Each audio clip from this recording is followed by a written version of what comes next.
Right okay.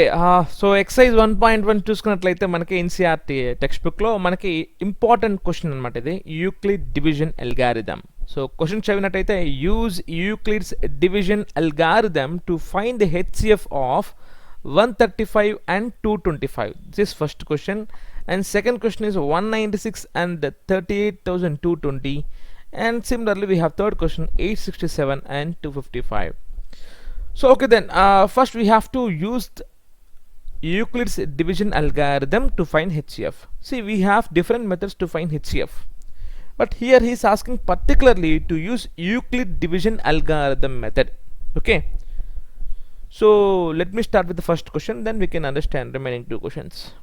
Yeah, without wasting any time, and I will start the question now. So ఇక్కడ ఏంటంటే మనకి 135 ఉంది and 225 ఉంది, 225 ఉంది. సో యూక్లిడ్ డివిజన్ అల్గారిథం వాడి హెచ్సిఎఫ్ ఎలా కనుక్కోవాలంటే నేను దీనికి ఒక చిన్న ఈజియెస్ట్ మెథడ్ చెప్పిస్తాను. Okay, so what we have to do is nothing but division చేసుకుంటే సరిపోద్ది అనమాట. ఎలా చేస్తాం మనము డివిజన్? ఎప్పుడు కూడా డివైజర్ అంటే ఎప్పుడు కూడా చిన్న నెంబర్ తీసుకుంటాం. సో 135 225ని డివిజన్గా తీసుకుంటాం, డివిడెండ్గా. 135ని డివైజర్గా ఎప్పుడు కూడా చిన్న నెంబర్తో డివైడ్ చేస్తాం పెద్ద నెంబర్ని. సో 135 2s are 270 అయిపోద్ది, కాబట్టి 135 1s are 135 and remainder is 0, 22లో 13 పోతే 90. ఇప్పుడు ఏం చేయాలంటే ఈ 90ని అట్లే కంటిన్యూగా చేసుకొని ఈ 135ని డివిడెండ్గా వేసుకోవాలి. సో 90 1s are 90, 135లో 90 పోతే ఎంత 45. అగైన్ సేమ్ ప్రాసెస్ కంటిన్యూ చేయాలి. అంటే మనకి రిమైండర్ ఏదైతే వస్తుందో దాన్ని నెక్స్ట్ డివిజన్లో డివైజర్గా కంటిన్యూ చేసుకుంటాం, ఎర్లియర్గా ఉన్న డివైజర్ని డివిడెండ్గా వేసుకుంటాం. So 45 2s are 90 and the remainder is 0. ఎక్కడైతే మనకి రిమైండర్ 0 వస్తుందో దాని కరస్పాండింగ్ డివైజరే మనకి హెచ్సిఎఫ్. Very important. ఓకే, ఏం లేదండి, ఫస్ట్ 2 నెంబర్స్ ఇస్తాడు. 2 నెంబర్స్ కానీ 3 నెంబర్స్ కానీ ఎంతనే అనండి, 2 నెంబర్స్ తీసుకుంటాం. 2 నెంబర్స్ తీసుకొని దాంట్లో చిన్న నెంబర్ని డివైజర్గా తీసుకుంటాం, పెద్ద నెంబర్ని డివిడెండ్గా తీసుకొని డివిజన్ చేస్తాం. డివిజన్ చేసిన తర్వాత ఎగ్జాక్ట్లీ 0 వస్తే ఫస్ట్ డివైజరే హెచ్సిఎఫ్ అయిపోద్ది. మనకు రిమైండర్ 0 కాకుండా ఇంకేం వచ్చినా కూడా దాన్ని మనం డివైజర్గా కంటిన్యూ చేసుకుంటూ ఎర్లియర్గా ఉన్న డివైజర్ని అంటే ప్రీవియస్ డివైజర్ని మనము డివిడెండ్ వేసుకొని మళ్ళీ ఇంకొకసారి డివిజన్ కంటిన్యూ చేయాలి ఈ ప్రాసెస్ని. So 135 1s are 135, remainder is 90. Again ఈ 135ని ఇక్కడ డివిడెండ్గా వేసుకుంటాం. Again 90 1s are 90.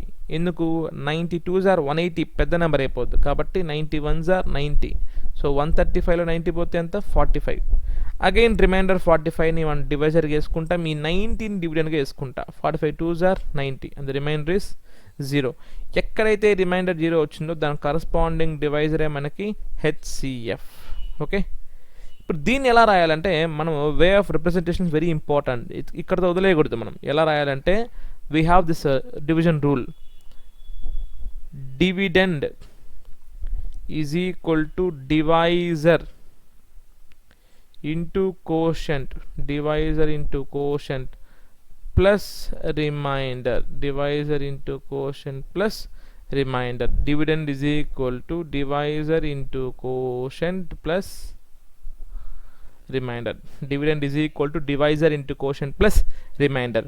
డివిడెండ్ ఎంత మనకి ఫస్ట్ డివిజన్లో చూడండి, చాలా ఇంపార్టెంట్. మనకి ఏంటంటే ఒక్కొక్క డివిజన్ సపరేట్గా తీసుకుందాం ఇప్పుడు. సో ఈ డివిజన్ మనకి సపరేట్, తర్వాత ఈ డివిజన్ మనకి సపరేట్, తర్వాత ఈ డివిజన్ మనకి సపరేట్. సో ఇక్కడ మనకి 3 రకాల అంటే 3 డివిజన్స్ ఉన్నాయి. ఒక్కొక్క డివిజన్లో డివిడెండ్ ఉంటుంది, డివైజర్ ఉంటుంది, కోషెంట్ ఉంటుంది, రిమైండర్ ఉంటుంది. చూడండి ఎంత ఇంపార్టెంట్, ఎలా రాసుకోవాలని నేను ఈజీగా చెప్పిస్తాను. ఫస్ట్ డివిజన్లో ఇది డివిడెండ్, ఇది డివైజర్, ఇది కోషెంట్, ఇది రిమైండర్. మన రూల్ ప్రకారం ఏంటి, dividend is equal to divisor into quotient plus remainder 90. Okay, తర్వాత సెకండ్ డివిజన్లో ఇది dividend is equal to divisor into quotient plus remainder.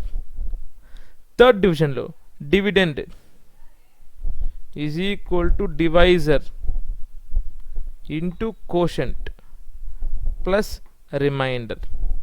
So ఎక్కడైతే మనకి రిమైండర్ 0 వస్తుందో ఆ కరస్పాండింగ్ డివైజరే మనకి హెచ్సిఎఫ్, ఆ కరస్పాండింగ్ డివైజరే మనకి హెచ్సిఎఫ్.